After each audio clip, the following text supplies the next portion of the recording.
we look at different situations throughout the field, throughout the course of the game, and kind of just how we, not necessarily the what, but kind of the how of how we get to our answers, how we decide what's best for each situation. So kind of just roll from there. Starting with P and 10.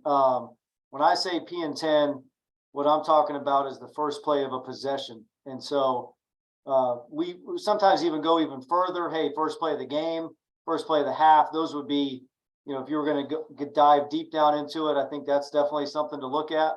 But P and 10, kind of what we're looking for, how we're deciding what coverages, what fronts, all that, all different ways of how we're trying to decide how to attack the offense. And so for us, when we're talking about P and 10, our goal is to hold the offense to 3 yards or less. And so it's a big decision, right? It's they're trying to get the drive started. They're trying to set the tone. And so really the first thing we're looking at is all the different personnel groupings. Are they a 4-wide team? Are they in 12 personnel, 11 personnel? What's their run pass percentage for each one of those groupings? Obviously, what formations, what concepts are they running? A huge deal, especially now, is like the RPOs. What percentage are they going to be RPO? Really helps us try to determine what types of coverages we want to play in these situations. How much are they motion, and how much do they put the strength of the formation to the sideline? That's what we call FSL. So we'll decide, hey, do we want to travel our nickel with passing strength? Do we want to be a field defense against this time? All these types of things really help us. Are they a check with me team? Do they want to, you know, get a picture of what you're in and then try to call the best play?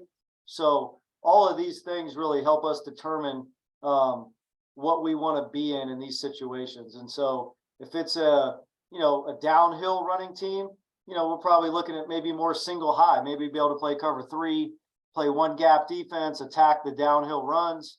If it's more of the RPO, the read game, like a little bit more split safety in those areas. So really just kind of like what we're looking at, why we're trying to determine to choose what we want to play. All right, the next thing is, and this is really big, especially in college, is like what happens after a big play. And so you know, they hit a 20-yard gain, or they hit a 30-yard gain, you know, that's its own really entity for us of like what we're looking at.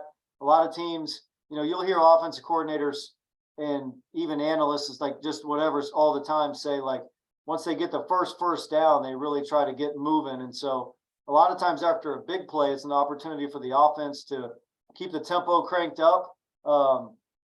So, you know, which sometimes is actually good from a defensive perspective. Sometimes the more the team uses tempo in those situations, their play menu is less. You know, they may only have 4 or 5 go-to plays when you know they're going tempo. So we try to just match our calls based on what they like to do. If they're not a tempo team, are they a repeat team? A lot of teams, you know, hey, hit a big play, repeat the big play, all right? Or if it's a big pass and then they go to a run. If there's a big run, then they want to try to throw it. So really studying all those things to try to determine, hey, what's the best way for us to attack in these situations. The next thing for us is what we call earn first. And so this is just a normal first down earn. Could be 1st and 10, they gain 10 yards. Could be 2nd and 3, they gain 4 yards. Now it's just a traditional earn first down. And really similar to the others, you know, we're trying to hold them to 3 yards or less. We're trying to set up that winnable 2nd down situation. And so it's the same thing. It does an earn first dictate more tempo? Does it dictate maybe the opposite of P and 10? Is it they're throwing the ball more on earn first, or vice versa? So that's really how we're trying to determine the coverages and the ways we're trying to attack people in those situations. Moving into 2nd down, we really break up 2nd down into 3 categories. And so it's what I would call like normal down, 2nd down. And the 1 to 6 is very generic. Could be different based on who the play caller is. Could be 1 to 7, could be 1 to 8, could be 1 to 5. And so we try to find that break on 2nd down. what we would consider to be second and long, which may change their tendencies. So second and normal, you know, can you combine 1st and 10 and 2nd and 1 to 6 kind of into one category is how we see with most people. But a lot of people right now, because of analytics and because of, hey, keep the chains moving, like 2nd and 1 to 3, you know, traditionally might have been like a waist down, people called it, where people are taking shots. A lot of what I'm seeing more and more is like people are just trying to get first downs, trying to keep the chains moving. They're not as much into, hey, let's use this as a waist down, a shot down. They just want to keep the sticks moving and avoid 3rd down really altogether. So that's really what we're looking at there, kind of what they are in that regard. So that's how we look at the 2nd down. All right, 2nd and long now, like this would be 2nd and long. So we won 1st down, which is critical. Now we're into 2nd and 7 plus. Like to me, the goal on 2nd and 7 plus is to create 3rd and 6 or more. So like used to be, hey, 2nd and 8, let's hold them to half the yardage.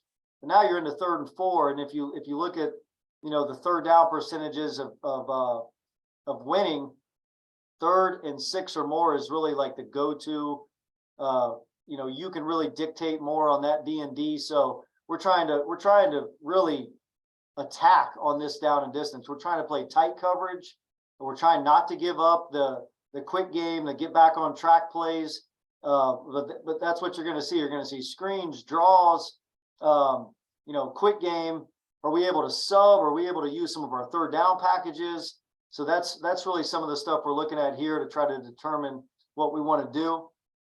The one variable I would say on 2nd and long is what I call like 2nd and 10 after an incomplete. So if they threw the ball on 1st down and it was incomplete, you know, a lot of times, especially old school coordinators, like this is a definite run for a lot of guys. They don't want to throw the ball 3 straight downs and not use any of the clock. So kind of look at that as its own down. You know, a lot of times we may run pressure here, it's different things like that, you know, attacking coverages.